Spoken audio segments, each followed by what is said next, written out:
I started to get a lot of jobs on the side, and I started to focus more on those side projects. Got fired from my day job, and that was actually a huge blessing. It opened the door for me to go full tilt with WeShouldDoItAll. I met Sarah a year later, and it was kind of simultaneous falling in love and working together.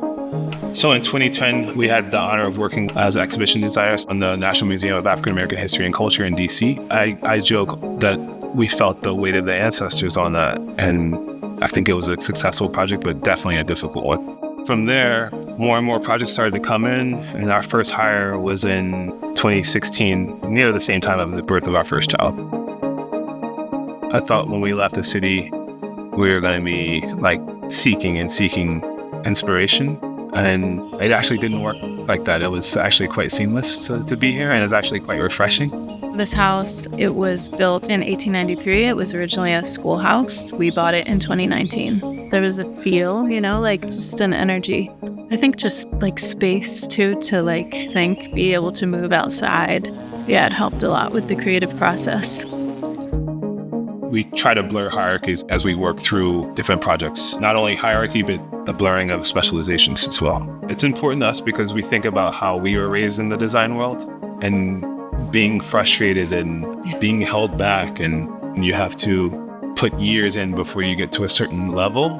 Or not even being allowed to speak at the table, Yeah, so it always just came back to what was our own experience and how can we change that? Like, what do we want different? Yeah. And that was really the simple question that allowed this to happen.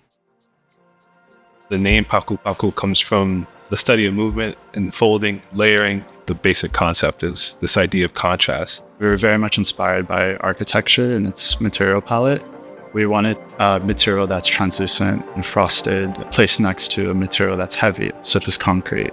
Light, weight versus heaviness, chunky versus thinness, color, and this idea of finding weightlessness in these heavy materials. I think for me, the most enjoyable aspect of the table is how it interacts with the environment, like daylight.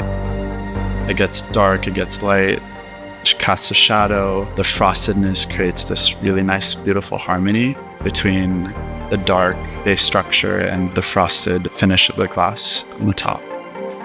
I think our process for designing a book or designing a website or designing a table, the frameworks are the same, but the stories, the research leads you in different ways, and I think that's what starts to shape and mold your process.